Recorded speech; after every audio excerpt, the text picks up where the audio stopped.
Marlon, Chico, Bateman, vous les avez vus partout sur les réseaux. Ils ont chacun leur trend qui influence tout le monde à glow up. Mais derrière ça, ils nous cachent un truc bizarre. Il y a un truc qui les rend 100 fois plus attirants, c'est la nonchalance. Depuis quelques mois, on la voit partout sur les réseaux. Mais est-ce que c'est grâce à ça que tu vas pécho la femme de ta vie? Ou au contraire, est-ce que ça nous masquerait pas quelque chose de bien plus toxique? Alors, reste bien concentré, c'est bien plus profond que tu ne le penses. Parce que déjà, on peut se demander d'où ça vient. Cette nouvelle trend de la Black Pill est un dérivé des autres trends comme le Looksmaxing, le Reese, les Sigma. Mais une chose la différencie des autres, c'est que les moggers ne sont pas misogynes, homophobes ou sexistes. Non. Sauf qu'ils ont aggravé un cliché à cause de leur beauté. Maintenant, tout le monde pense que ton apparence c'est plus important que ta personnalité, bah on s'en bat les couilles. Si t'es beau et nonchalant, t'auras tout ce que tu veux. Est-ce que c'est faux? Je sais pas. C'est vrai qu'être nonchalant, ça a plein d'avantages. Je veux dire, t'as aucun effort à faire, tu parles pas, tu souris pas, et en plus t'as plein de meufs. Mais est-ce que ça fonctionne vraiment? Est-ce que c'est pas encore une autre trend débile? La réponse est non. Ça marche vraiment. Quand j'étais en 3ème, j'étais ultra nonchalant. Je parlais à personne, je souriais jamais. Je me prenais pour Patrick Bateman, c'était un peu gênant, mais j'ai quand même pécho 3 meufs en 1 an. Donc oui, ça marche et c'est logique, t'as une certaine aura, t'es un peu le mec difficile à avoir. C'est justement ça qui sécrète beaucoup de dopamine, ce qui te rend rare. Et plus quelque chose est unique, plus sa valeur augmente à tes yeux. Mais ça va plus loin que ça parce qu'au début, je comprenais pas pourquoi les gens étaient attirés par ça, puis j'ai réfléchi. Et en fait, tout le monde en a marre des personnes gentilles. Genre, t'as qu'à voir à quel point on s'en bat les couilles des super-héros sympas. T'as qu'à regarder les critiques du dernier Superman et tu verras. En fait, les gens attendent plus que ça. Tu peux pas être que gentil actuellement parce que c'est un peu la personnalité par défaut. Du coup, tu voudras différencier pour sortir du lot. Et ça, c'est un concept business à la base. En gros, quand une offre est saturée, il faut faire l'inverse pour que les gens soient attirés par ton produit. Exemple concret, la vente de formation. Plus personne en achète.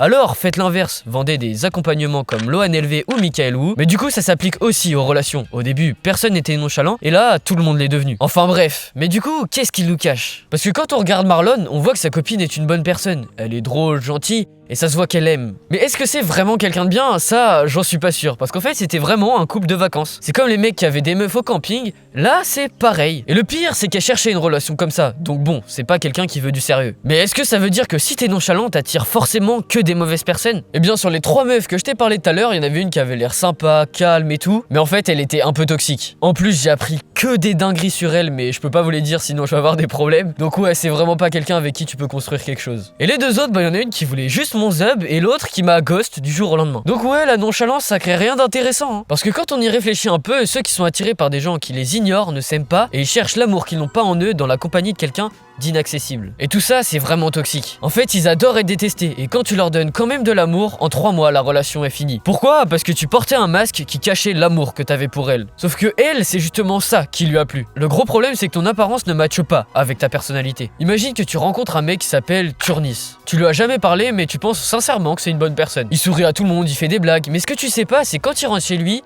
il bat sa femme. Son apparence ne va pas avec sa personnalité et c'est pareil pour toi. Si 90% de tes relations n'ont pas duré, c'est à cause de ça. Et aussi parce que t'attires que des gens insécures. Alors dans ces cas-là, comment tu veux créer une relation saine? C'est impossible. Mais si on creuse un petit peu, on capte vite qu'on devient jamais nonchalant pour rien. J'ai compris avec le temps que quand t'as été rejeté, humilié ou ghosté, tu te dis inconsciemment, ok, si je montre que ça me touche pas, je souffrirai pas. Alors tu crées ce personnage qui s'en fout de tout pour te protéger contre la douleur. Mais au fond, tu veux quand même te sentir aimé, sauf que t'as trop peur qu'on te rejette. Si on rajoute à ça que 90% de la Gen Z a une vision de l'amour complètement bousillée, c'est pas étonnant que des gens normalisent le fait d'avoir plein d'ex, d'enchaîner les relations. Mais ça, c'est pas de l'amour. Arrête de croire que tu vas trouver la femme de ta vie comme ça, sois juste quelqu'un de bien en fait, parce qu'on attire des gens comme nous. Ça veut dire que si tes ex sont des mauvaises personnes, bah ça veut dire que tu l'es aussi. Ça fait mal à entendre, je sais, mais c'est réel. Alors règle tes problèmes et sois gentil sans rien attendre en retour. Bon, ça c'est basique, mais si tu veux aller plus loin, il y a un moyen de garantir que ta prochaine relation durera pour toujours, avant même que tu sois en couple. Non, c'est pas une vanne, c'est une technique qui vient de mon cousin, pour vous dire, ça fait 9 ans qu'il est avec sa meuf,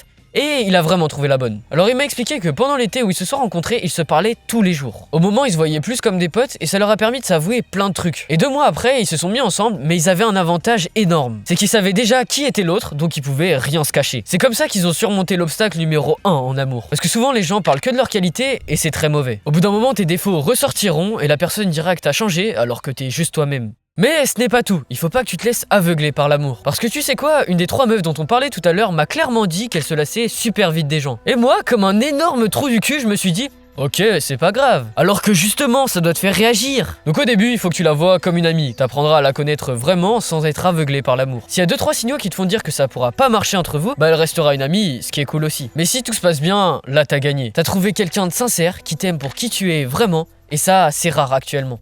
Tout ça, j'en parlais à un abonné qui a été blessé par son ex et il m'a envoyé ce TikTok pour me dire ses critères.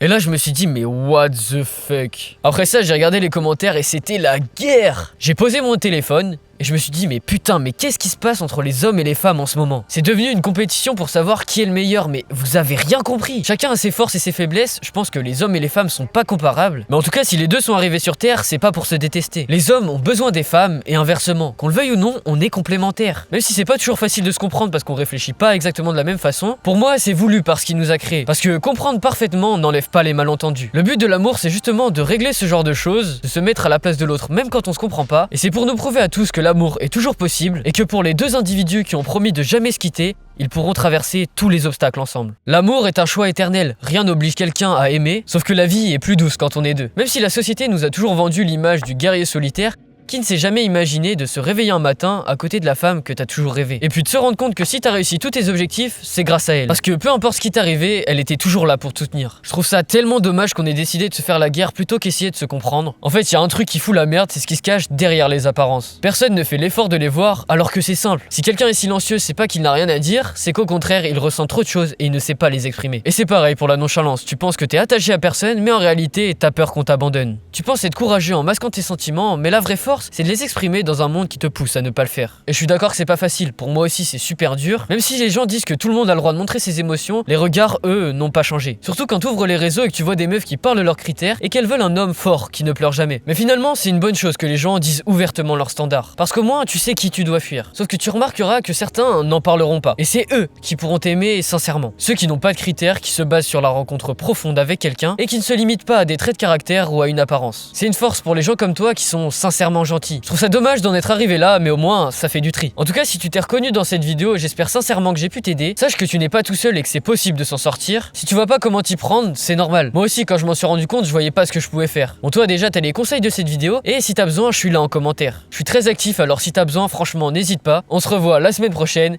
Et puis sinon, bah, ciao. Voilà, c'est fini. Ciao, bye l'équipe.